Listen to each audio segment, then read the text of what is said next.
Today's episode is brought to you from The Russell, a historic East Nashville church transformed into a one-of-a-kind boutique hotel. The Russell's mission is to give back to the Nashville community through their Rooms for Rooms program by donating a portion of each stay to local nonprofits who are helping those experiencing homelessness. This is a great program to help our Nashville community, especially those suffering from homelessness, which is a great deal of the percent of people in Nashville nowadays because of the cost of living. Especially because we are such a major city. So this is a great program. So if you would like to help contribute to helping end homelessness in Nashville, you can visit russellnashville.com to book your experience today. Welcome to the Activist Corner. I'm your host, Aiden Pratt.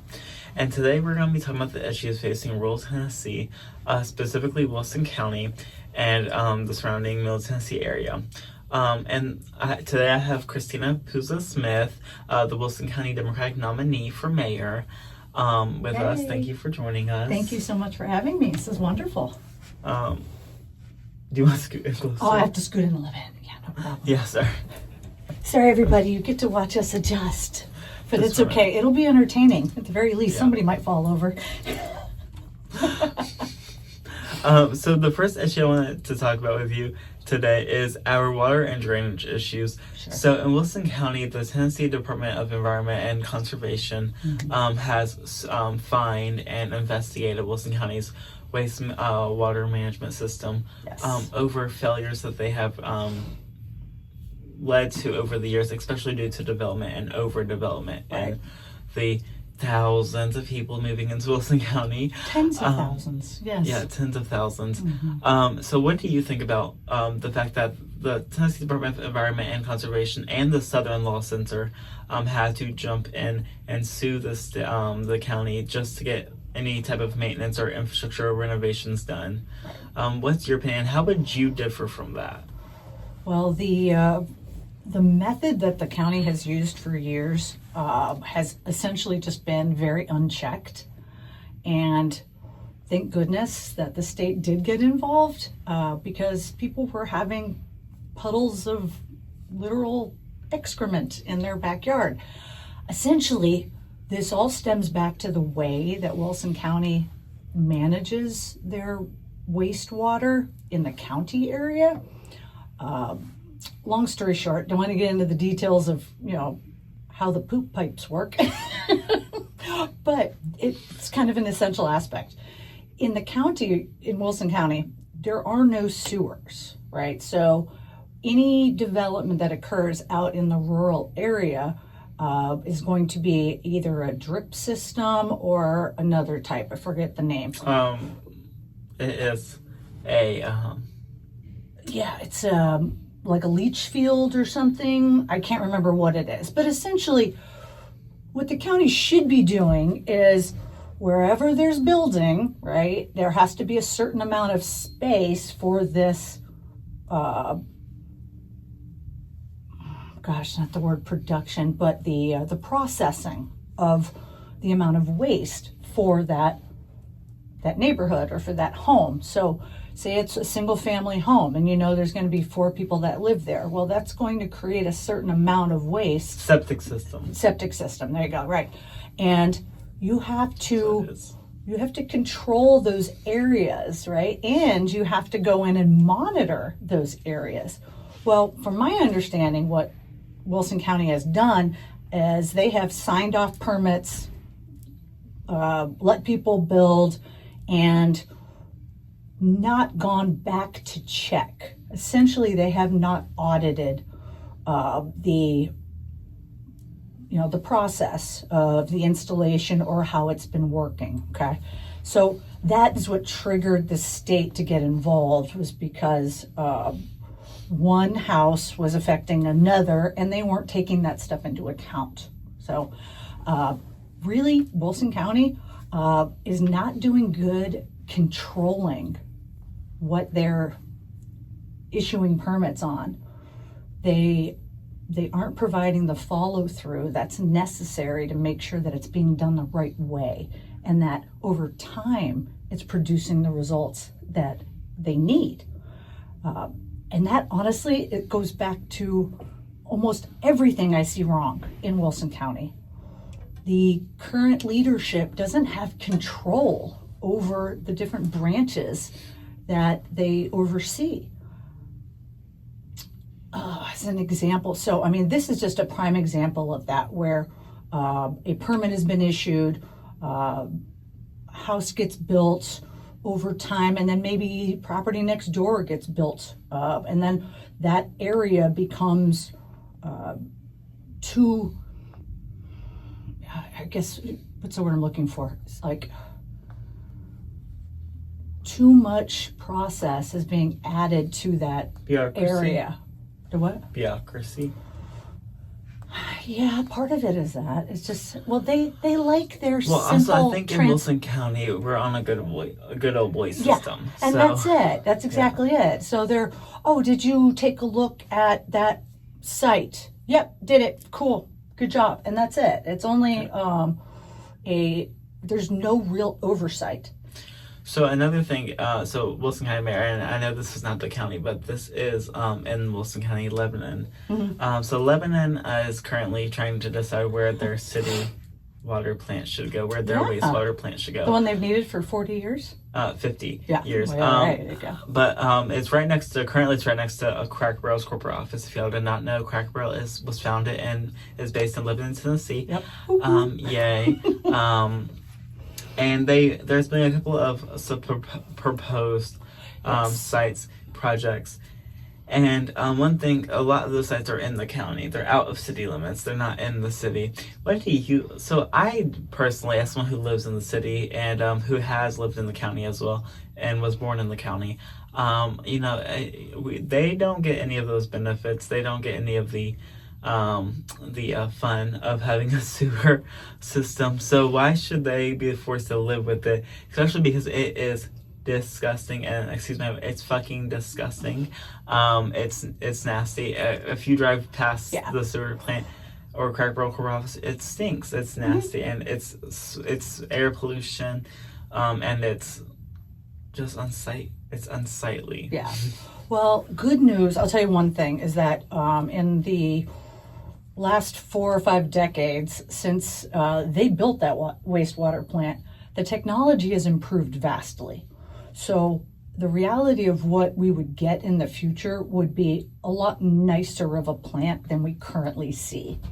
I actually found some examples in communities where they didn't even know a wastewater plant was near their house because they build them in a way now that really mitigates all that smell and sewagey stuff, right? So most likely the future of wherever it goes, it will be not as much of an eyesore or nose sore as it has been in the past. But how they're going about deciding where this is going to go, that's a whole other story. Yeah. So what do you think about it potentially going in the county when it's a city issue, city problem? Well, it's city shit. Yeah. Literally. Mm-hmm. The process that is supposed to happen, okay, so state of Tennessee dictates how a city and a county can function together when it comes to making decisions like this. The reality is that the county is going to have to approve any city usage of land, okay? There is a thing called a development map that the city creates. I don't have a copy of it here with me, but we could pull it up online. And that development map is essentially state-approved growth plan for the city. So the city can use any of that land that's in that map right now without any approval.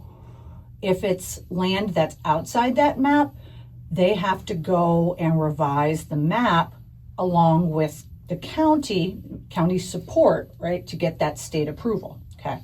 So how that goes about is that the city council should basically make a referendum to the county council, right, to revise the map, and then they go together to the state.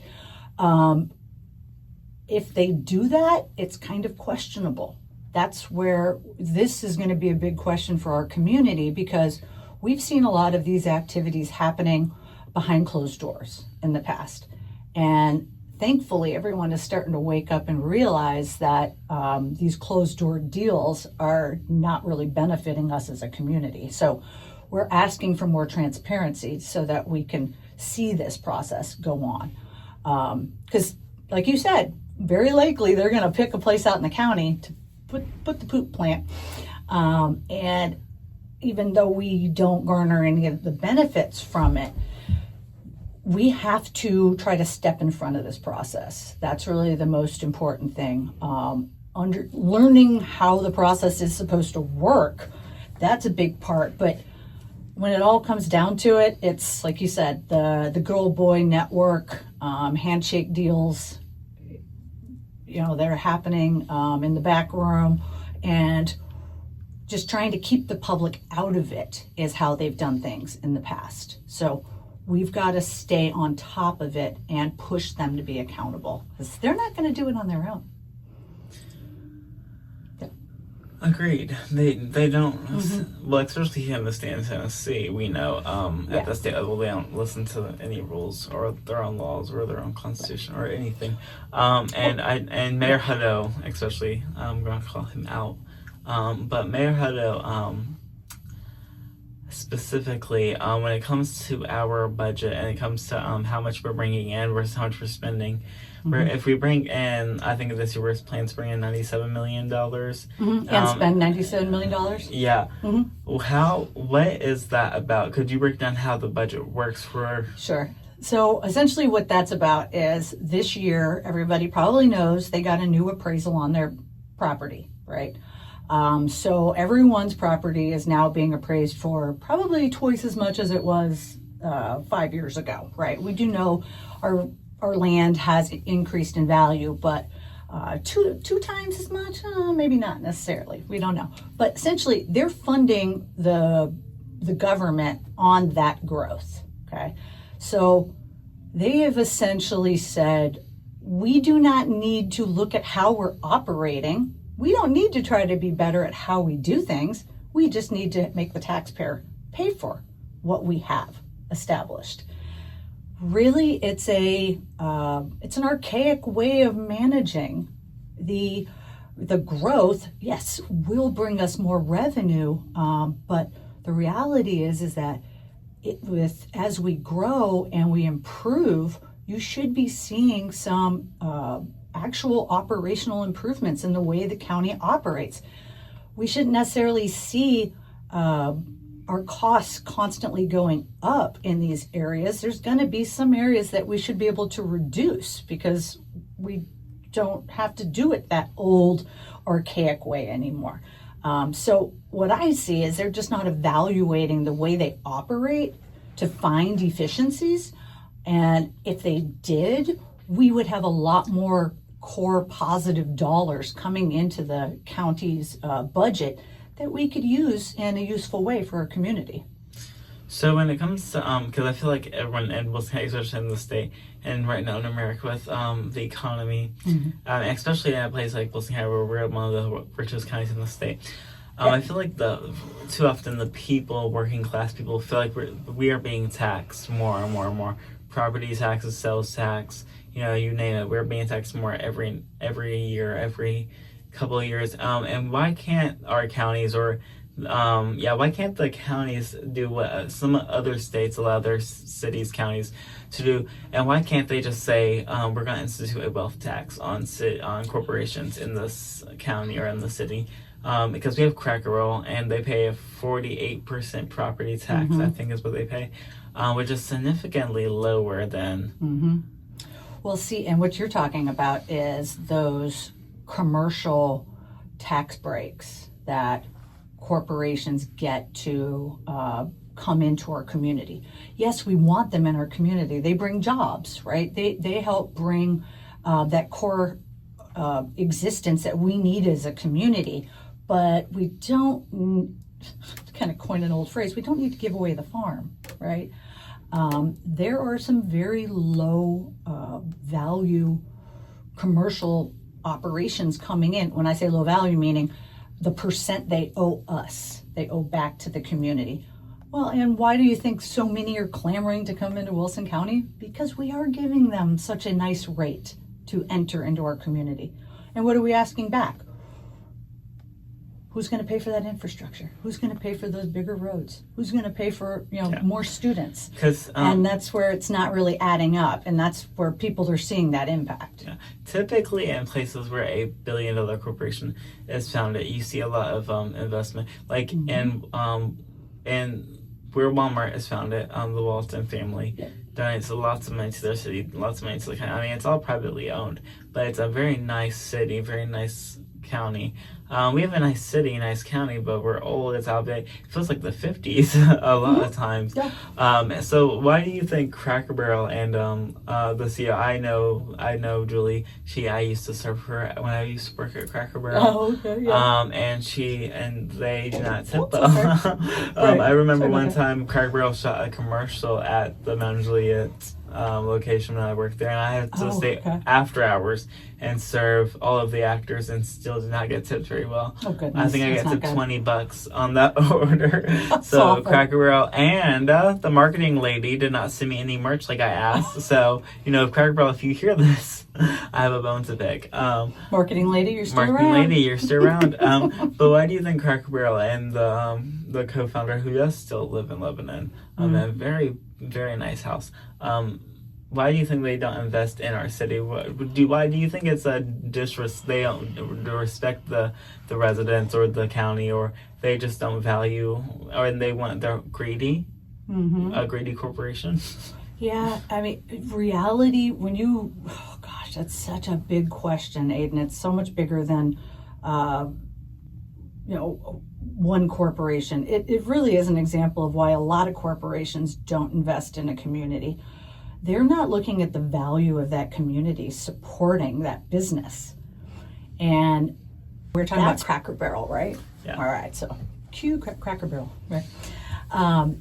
So large corporations in this country, as we have seen, have taken more control than I think a lot of average people want to see. In my opinion, that is part of our unmitigated capitalistic pursuit, which we need to have a little bit more of a mindful approach to how a corporation contributes to a community and how the community contributes to the corporation, right? Yeah. If we can evaluate that and understand the impacts and the gains, there's a lot more that can probably help the company as well as help the community. But in broad strokes, to kind of explain why we see this happening, again, rich guy making deals with other rich guy or gal behind closed doors, and it's benefiting one of them, if not both of them, and the community is none the wiser because there's no structure around those conversations. Because we don't have structure around those conversations, there's then no way to hold them accountable, right?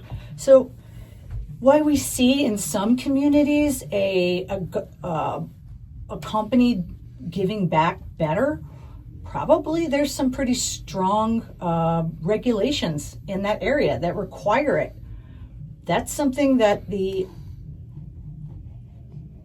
incumbent, the leader of that community, the mayor or county council, whatever it might be, they can implement those kind of changes. They can say, I'm just making up something, all commercial operations within our county need to, even if it's like a nonprofit, contribute to a nonprofit so it gives back to the growth of our community. There can be things like that put into our local regulations or statutes, I guess you call them. But they are not pursuing that because it's imposing regulations on big corporations that they want to just keep living free wielding. Yeah.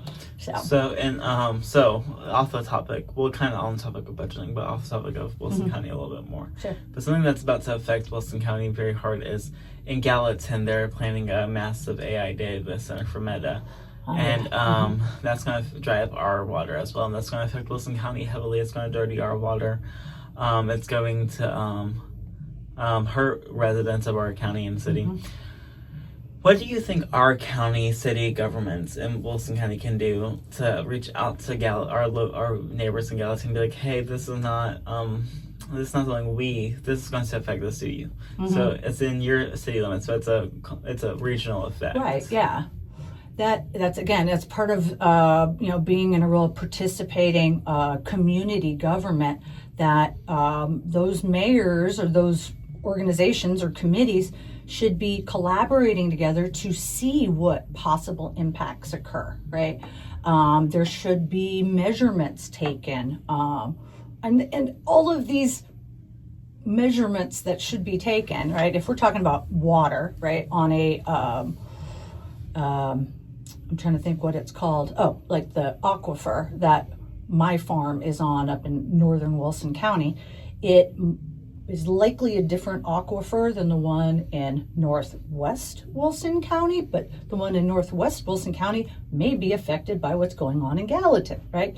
So understanding that geological layout and having those professionals who are involved in geological surveying, they can identify those factors where we can have collaborating conversations, and that we need to measure what's happening in those areas. So, because if you don't measure it, this is the key right here. If we don't start measuring it, then we have no reason to complain, right? We don't have a baseline to say it was like this. Now, so as I mentioned previously, one of the most important things we can do is establish a baseline, right? We need to understand what is, so that we can later evaluate to determine what has happened, what has changed, okay? And what we see, honestly, throughout Tennessee, I'm sorry, I'm gonna go, it's not even Wilson County. This is a state thing. They don't want to establish a baseline, because then we have something to hold them to, right? There's a standard that we can go back to and say, well, but when I used to have this much water in my aquifer, right? And then that data center came in and now it's down to 5%. And the only thing that's changed is that data center came in. Now they're responsible, right? So we need leadership that is going to hold people to an accountable standard and to measure it and to ask questions and not be afraid to ask why. It's not to blame. We're not trying to blame. We're trying to figure out what it is, and then we can work on problem solving, whatever it is. Well, with the AI data center coming to Gallatin, if Gallatin rejects it, if they came to Wilson County and you were mayor, what would you, as the mayor, would you sign any contracts with them? If the county commission approved a contract with them, what would you do? What power would you try to? Well, first thing we got to do. So I'm kind of jumping in on that, because the first thing we need to do before we even get to that point that someone is trying to come into our community is that we've got to establish some parameters of control, right? We have to establish what happens when a development wants to come in. What process do they go through in our community to get evaluated before they're even approved? Because that doesn't exist right now, right? So if we had a commercial approval process that went through our county council, maybe went through an environmental impact committee, maybe went through an infrastructure committee, right? There's a lot of layers that we can evaluate through before we even say yes. But that's the key point. We don't even have that right now. And that's one of the most important things, that we really need someone who has managerial experience, like myself, who knows this is how you can move an organization forward not just react, because that's all they've been doing is reacting. So if we had these processes in a AI data center or any data center, went through them and it still went through and was going to the county commission, would you be opposed to a data center coming to Wilson County, specifically for not only the environmental impacts but the impacts on our community health, our the pollution it creates? Well, likely going through that process and evaluating the impact that it would bring to our community, I would suspect I would not be in favor of it. Yeah, that would be. But again, use data, use evidence to support your answer, not just speculation, right? And what we do know is that data centers take up a lot of land. They don't employ a lot of people. They use a lot of energy. They use a lot of water. So really, it's a big drain on our community. Also, they pollute our air too. And they pollute, yes. With shitty smell. Because if you've been down to Memphis, have you been down to Memphis? No, I haven't seen that, but I feel sorry it was happening since in it was Memphis. built. It smells like crap. It's horrible. It's disgusting. It burns your lungs. It's absolutely disgusting, and it's horrible what Memphis is having to go through. Well, and reality, I'm going to add in here that a lot of you may not know, but I'm a biology teacher and an ecology teacher, so I very educated and have a strong understanding of what these impacts are to our community. And I've toyed around with solutions, and I read journals and stuff. And the reality, I'm gonna tell you a funny little anecdote that a data center is basically like it functions kind of like a satellite, right? And today's day and age, there's no reason why this thing actually has to be on our ground. There's a lot of research going into, I'm not going to name any of the companies because you guys can Google it, but look at data centers in space. There are options that we don't have to have them on our Earth affecting the ecology of our existence, right? And ecology is all the living things on our Earth. So that's the grasses, right? The the animals, water, right? Because water, it's all a cyclical thing. Sorry, my brain just went. I want to kind of shift our conversation in a little bit different direction. Mm-hmm. So in Wilson County specifically, we're facing a lot of development and growth, and we've already touched on this a little bit. But when it comes to places like Amazon, when it comes to places like Amazon's the one I can think of right now. Right. FedEx, Rooms to Go, whoever it may be, coming into our county to build huge warehouses. And yes, they create a lot of jobs, but once farmland is paved over, it can't be unpaved. Well, I guess it could be, but it's very hard to do so. So it's one of those things that I could give you a lesson on that. That would be called secondary succession and ecological perspective. I do remember biology a little bit. I do remember talking something about that. Yeah. But when it comes, that's when a catastrophe or a disaster occurs, but then life has to grow back. Yeah. Right. And it could, but it takes a long time, and that's exactly what you're talking about. 30, 40 years. Or more, right? Hundreds. Yeah. When it comes to development and growth, we are growing so much in Wilson County. We're one of the fastest growing counties in the state. Yeah. And, we're paving over all this land. We're building, and we're building a lot of times out of our growth corridors, that we've already established. Right. And we're growing so much, but we're not getting public transportation. Our schools aren't getting more funds. Our teachers aren't being paid more. Public housing's not becoming more accessible. Housing in general is not becoming more accessible. So many things we're growing so much in the county, and our county mayor and all of the candidates are like, oh, we're growing. Let's continue this growth. Let's continue. Keep fueling that train. Yeah, and yet they give us no answers on how we can get more accessible housing. Wilson County doesn't even have a homeless shelter. We're not very LGBTQI plus accepting, so and we're not very non-white accepting either.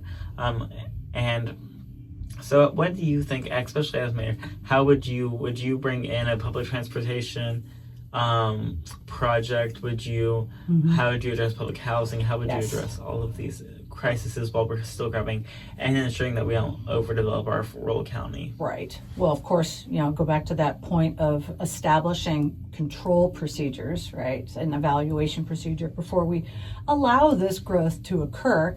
But when you look at the landscape of Wilson County and where opportunity lies, we see a major gap, right? There's a massive population of people far out in the county that can't really participate in our local economy, because they can't afford a car, right? Or if you can't afford a car, you can't really get to work, right? There's catch people 22. Even in the city of Lebanon, they have to get work in Montreal or Nashville or, right.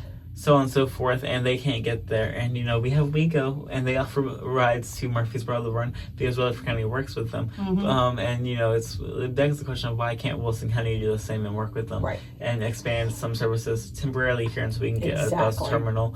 We only have a train, and I don't even think that train runs all the time.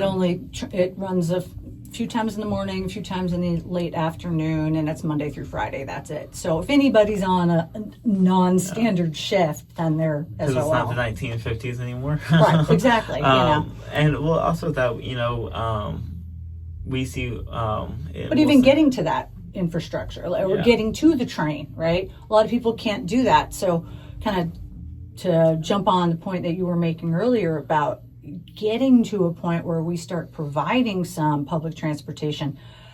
We've got a fantastic crew of Wilson County buses that county bus drivers, working those routes. Mm-hmm. Just an idea, a way to establish where there's a need, right? Figure out, again, that baseline. What is it that people need, okay? We have to understand that first. And a lot of times the people who need things don't necessarily come to the county commissioner meeting. We have to go out and actually talk to people out where they are, not make them come to us.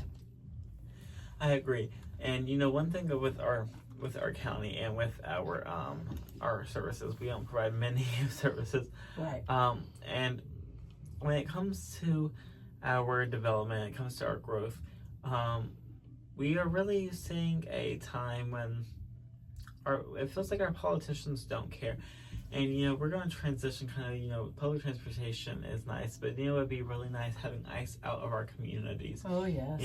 Thankfully, ICE has not been in the Wilson County Courthouse in a minute now. But, ICE has been working with our sheriff, and since before the state law that stated they had to.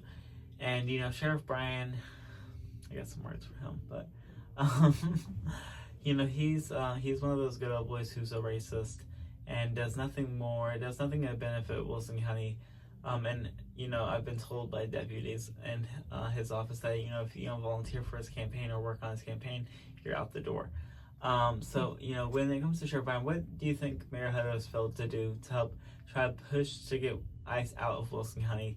Because, the only reason they're not there right now is thanks to activists and protesters and Microwatch for being out there and yelling at them and consistently trying to move them along. Yeah, move them along. Mm-hmm. So what do you think is the solution? What do you think the county can do? What do you think Mayor Hutto's lazy ass could do?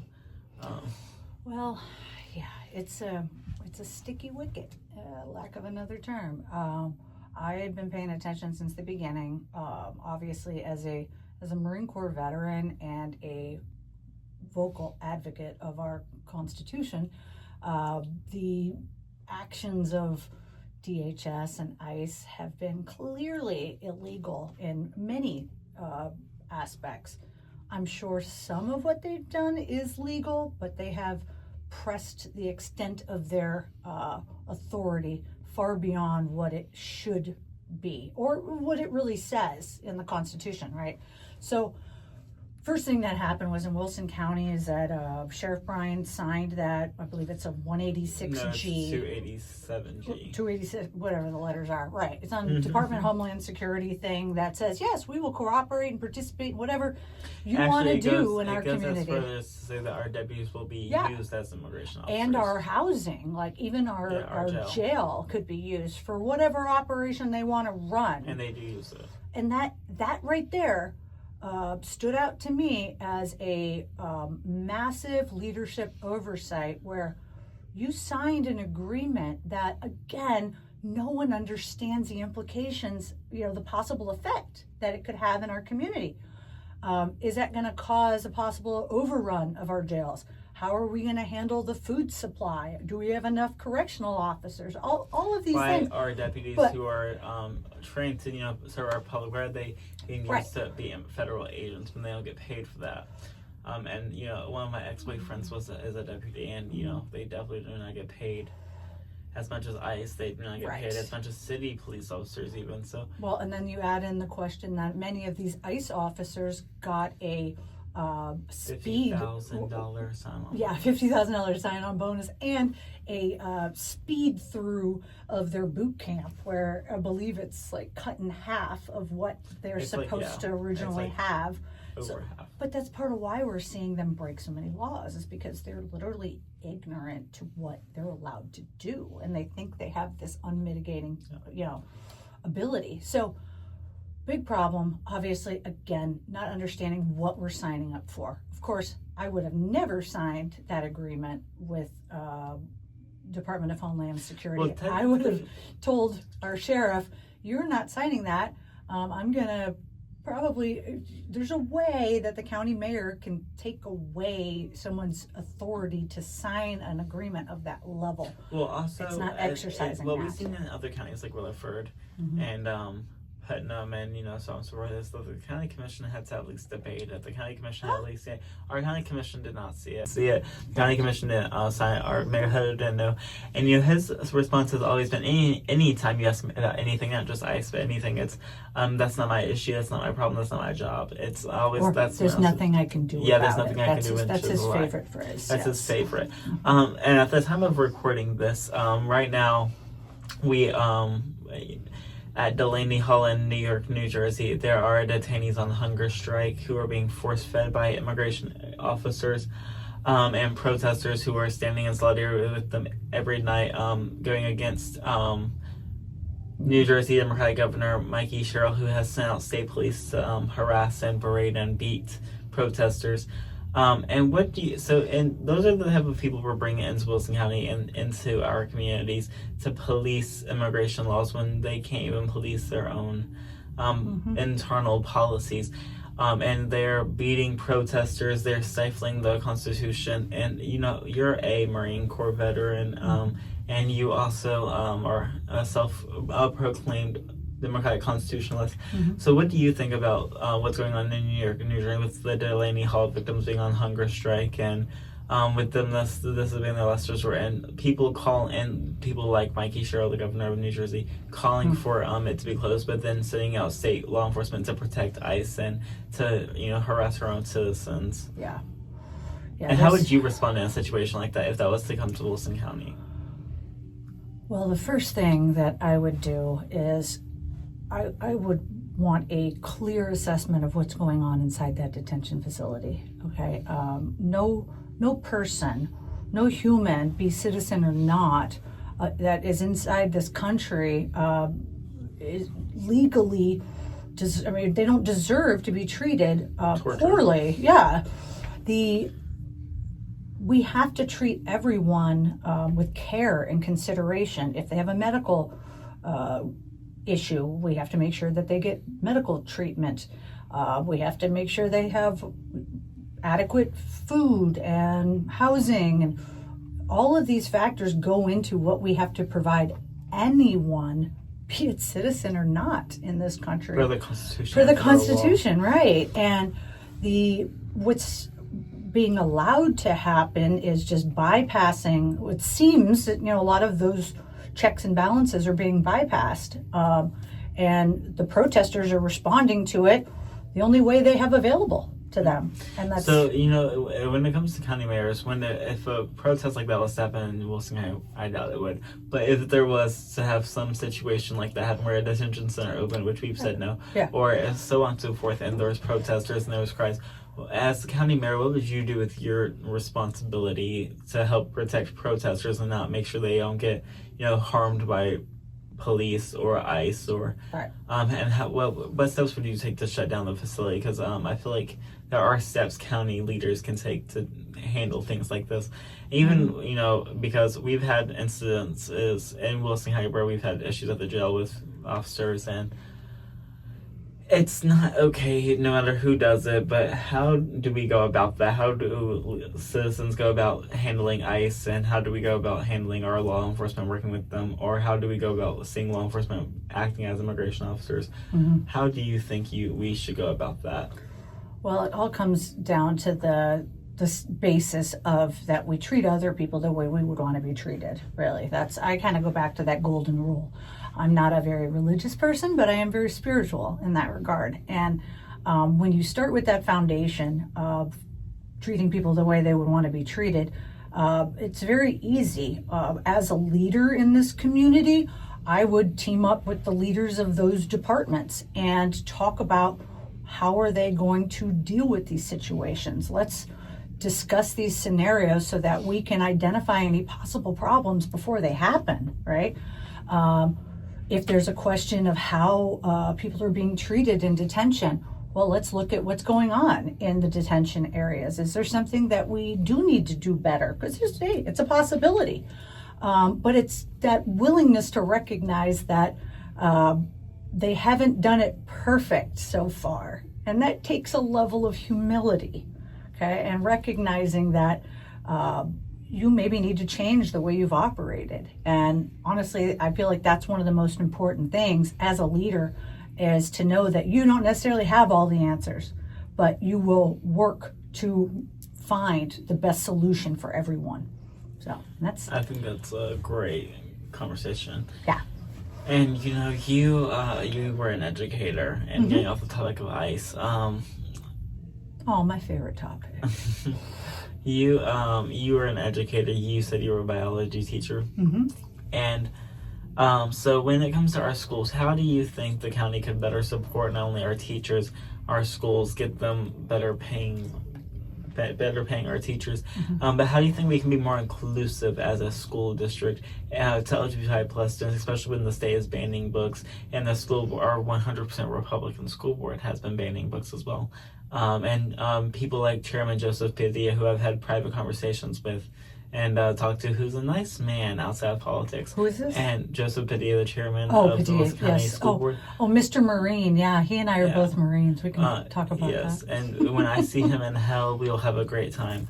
But, when you're banning books, you're doing what the Nazis did in 1930s Germany. Yep. You are taking away education, and you're controlling people's education. You're taking away LGBTI plus book themes.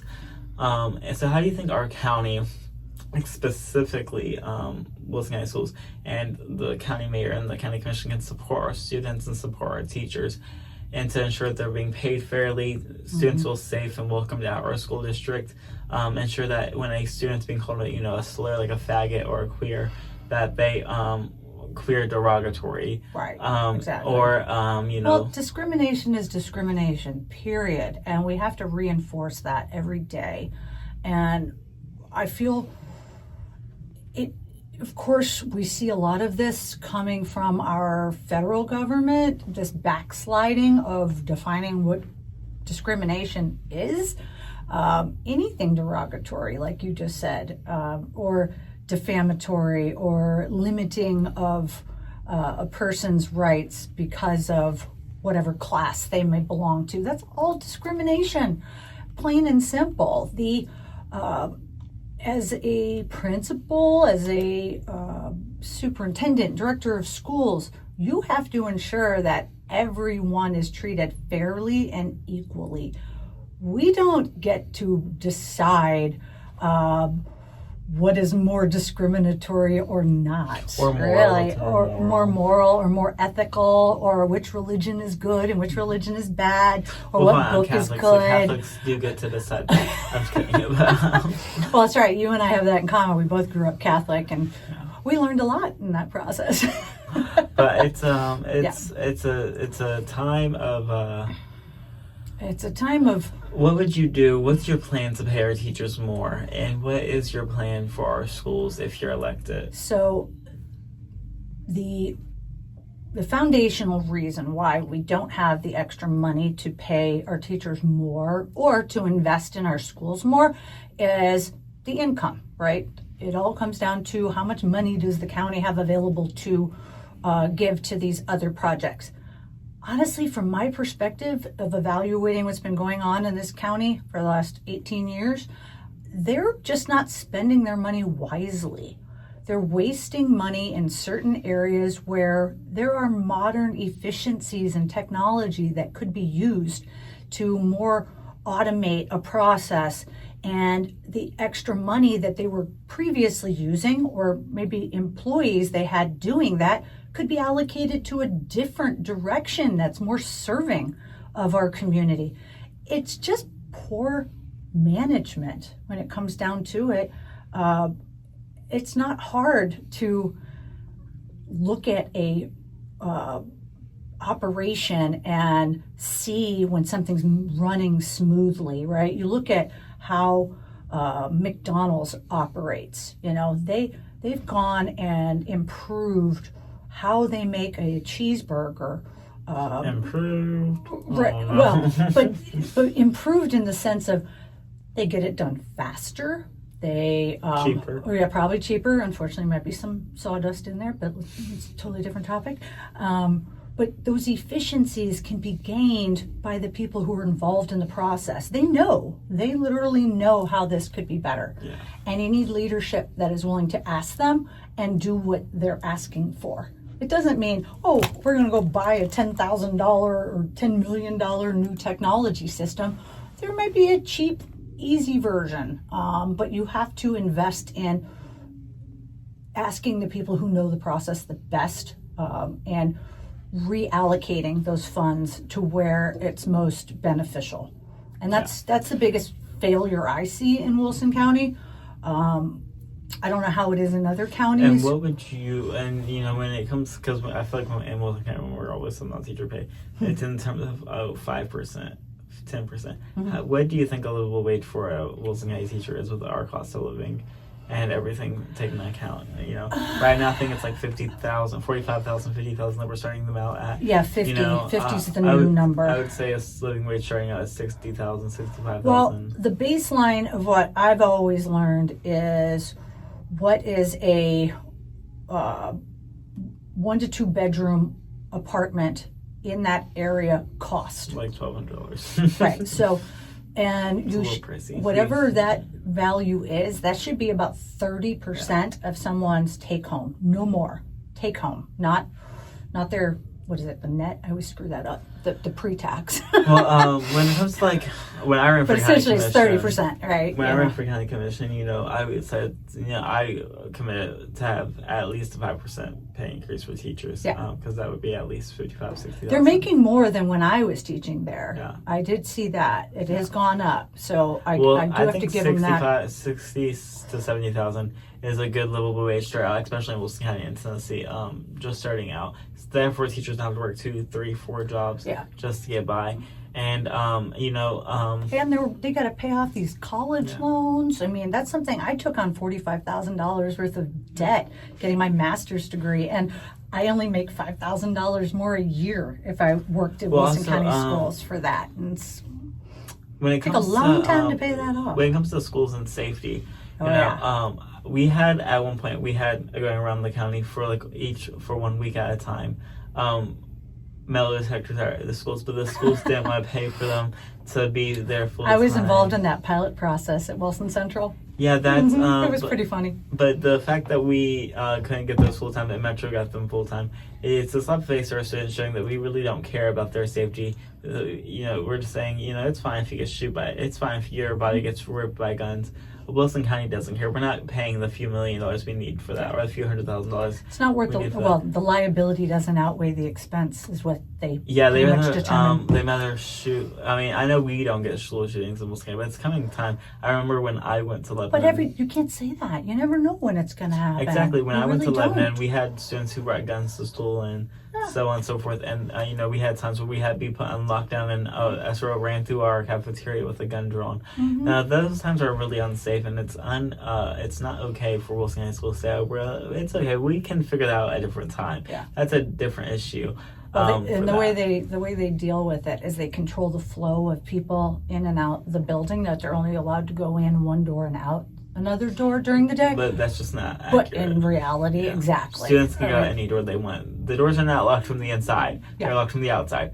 And I think some of them are locked from the inside, and typically there should be somebody manning those doors, but you don't always get that. There's especially at a big school like with 2,000 students, it's like not possible. Where I went to school up in Illinois, and I know a lot of people don't like it when I compare Illinois to what's going on in Tennessee, but I have seen a community grow, and I've seen effective leadership happen in an area. So I have to use it as an example because I learned from it. But my high school, we actually had security guards. We have SROs.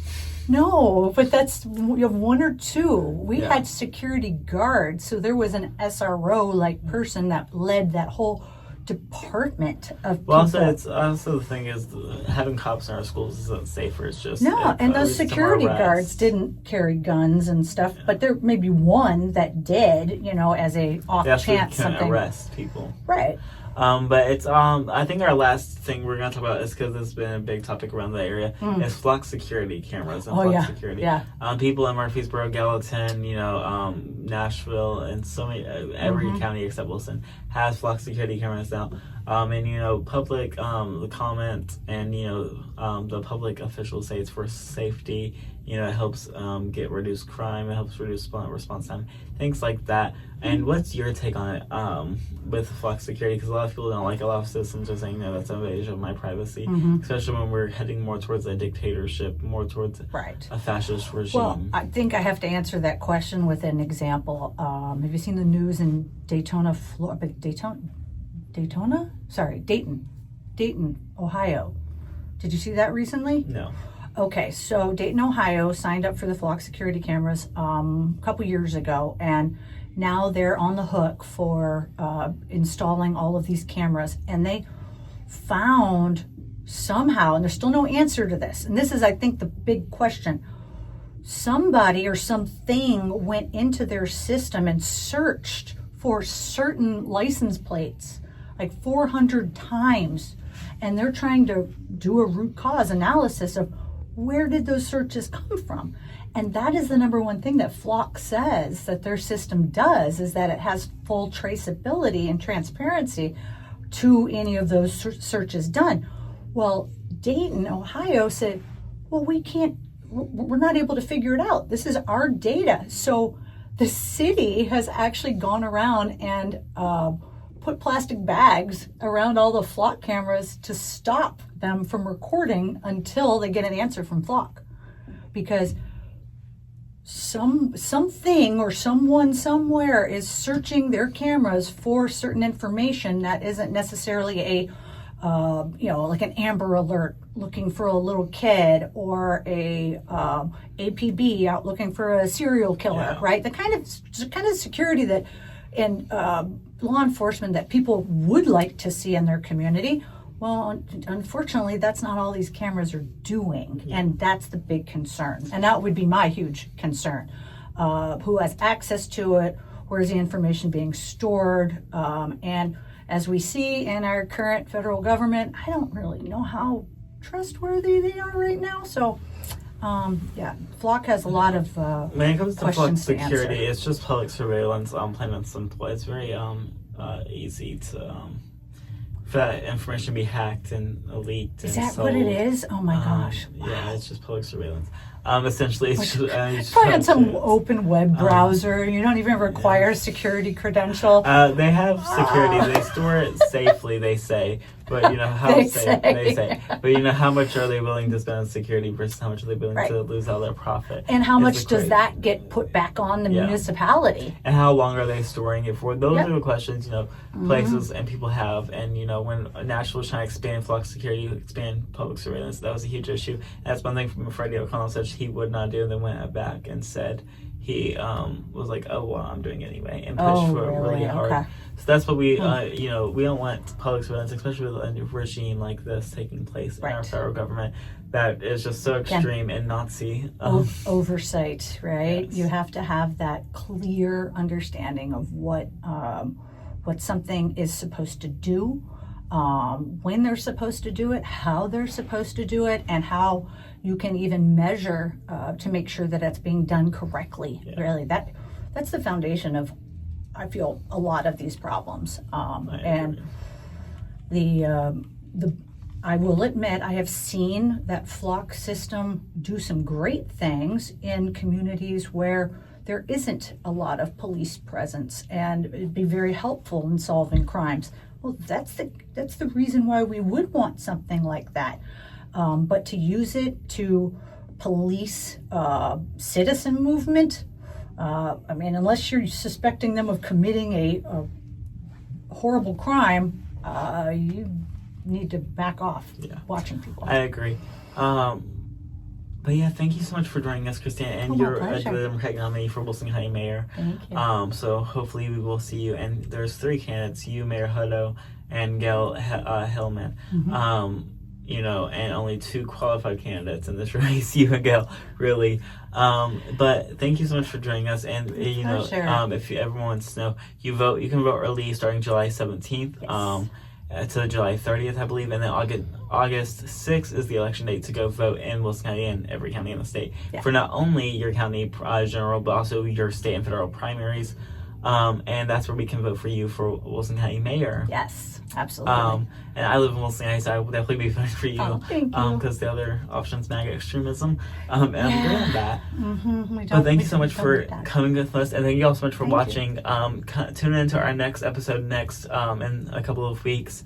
And y'all can find us on social media at the Activist Corner Pod on Instagram, TikTok, Twitter, and you can find us on the website, which is www.theactivistcorner.com. And I hope to see y'all on the next episode. Bye, guys.